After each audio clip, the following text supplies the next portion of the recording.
one year for Worlds, before Worlds. It wasn't before Worlds, actually. I forget what exact patch it was, but we thought Caitlyn was strong. And no pro players were picking her. No one. No, she was like almost 0% pick rate in pro. But we were like, we're pretty sure this character's good. And so we buffed her. We were like, we'd like it if pros picked more Caitlyn. That would add diversity to the AD carry meta. We're pretty sure she's good, but for some reason, no pros are picking her. So we buffed her. We gave her, I think, 5 movement speed and like 3 AD or something. And she immediately went to 100% pick ban. And so then we nerfed her, and she stayed 100% pick ban. And then we nerfed her again, she stayed 100% pick ban. And then we nerfed her again, and she finally like got to a reasonable pick rate.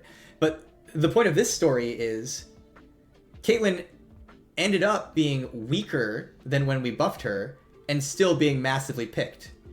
And so it's kind of a thing where it's like, looking back at that whole progress of buffs and nerfs, it's pretty clear that pros should have been picking her before we buffed her, and they just weren't, because they just didn't think she was good, or didn't have the subjective opinion that she was good, or there was like there wasn't like momentum and learning on her, right? And so it was just kind of a thing where it's like, sometimes the characters that are meta aren't the strongest characters. Sometimes there's characters that aren't picked that are very, very powerful. And as a designer, one of the tools in your toolbox to adjust the meta and get players thinking about new picks is buffing things that are already strong, to have players reevaluate what they should be picking. And then if you nerf them later, they'll still be picked, because players have like gotten used to them and like felt like, oh, okay, this character makes sense now. Yeah. Let's see. I forget if this has been brought up before, but on the topic of AP fighter items, would it be unreasonable to make Sterak's passive give adaptive force and change to purple if it's granting AP? We would. I was talking earlier about how I'd say never, but that's something I think like almost no chance of that ever happening. It's really, really hard for me to imagine a sequence of events where we make Sterak's a more generic item. There's a lot of reasons why.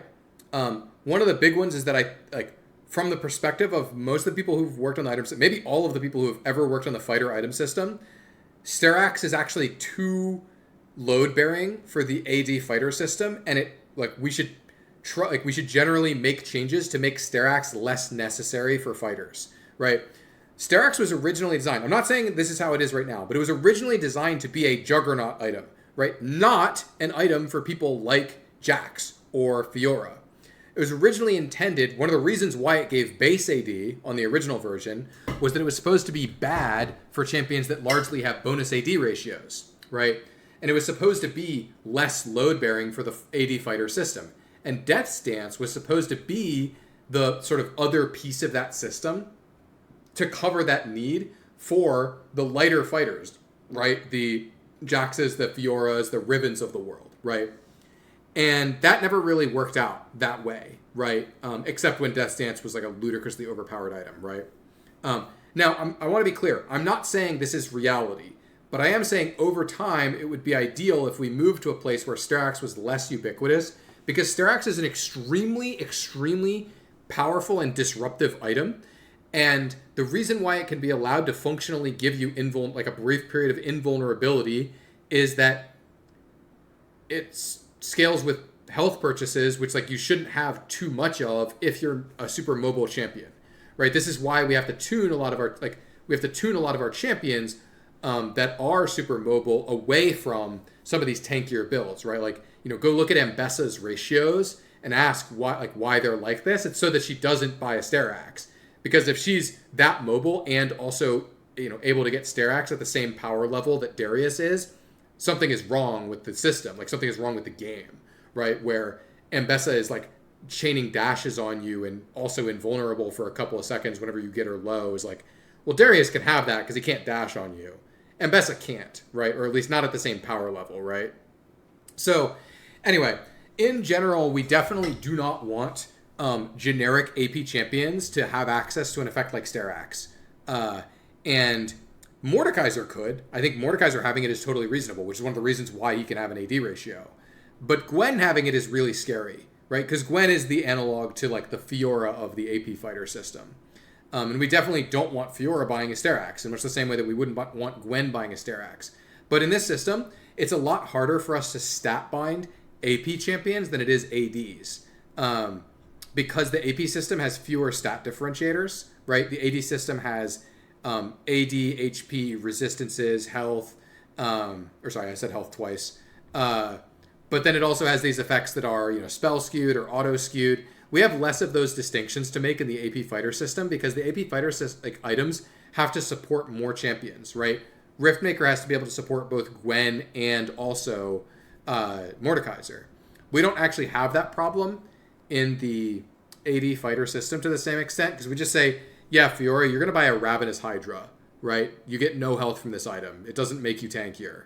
It makes you tankier in the sense that it gives you lifesteal, but it doesn't make you tankier against getting one shot, right? We don't have the same ability to do things like that in the AP fighter system because we don't have the stat differentiation isn't as good there. We don't have as many stats we can give. And we don't have as many stats to differentiate between the lighter and the tankier fighters, which is why we have to do better interpretation. Sterak's on Vlad sounds giga evil. Yeah, there are also some considerations here. Health ratios on AP items are not allowed to be as good as they are on AD items. This is something I've talked about before on stream, but look at Riftmaker versus Overlord's Bloodmail. The Riftmaker ratio of bonus health to AP is worse than the ratio of health to AD. And AP is worth less than, roughly half of what a point of AD is. So if you do out the value conversion, the ratio on Overlords is allowed to be literally more than twice as good as the ratio on Riftmaker. What I found when I made the ratio on Riftmaker actually good, because I tested that when I was working on it for the Season 14 item update, was that Vlad and Cho'Gath just went completely insane, and I could not limit them because their spells are very different from the spells that you see. Like the gameplay of those champions is much more inevitable than the gameplay of the similar champions on the AD side, right? Like Sion and Mundo, basically. Sion and Mundo have a lot of gameplay on their spells, or like a lot of gameplay on getting to you, right? Like Mundo has to get to you. Sion has to charge a Q or hit you with an R or whatever, right? Vlad clicks on you, and Cho'Gath also feasts you. I mean, his other spells have some, like his Q has gameplay, right? But Cho'Gath can flash ER you from a lot of HP if his, Riftmaker is giving him like 300 AP or whatever my test version was. I don't remember how much it was. It was a lot. So some of this just comes down to some of the champion kits that we've made is that HP ratios on AP items are just not allowed to be as good as AD items because the champion kits are different and Cho'Gath and Vlad exist. Like ultimately, we don't jail items for one champion, right? We can just change the champion, right? Look at Hexplate, for example. We buffed Hexplate and we just nerfed Nocturne. We just said, okay, Nocturne, sorry, you are going to have to build Hexplate now if you want to, or you're going to have to do something very different or build Hexplate, because we're going to nerf you. One champion does not put these items in jail. Like we could just change Cho'Gath and Vlad if we really wanted to, but it's a limitation to doing things like that very easily.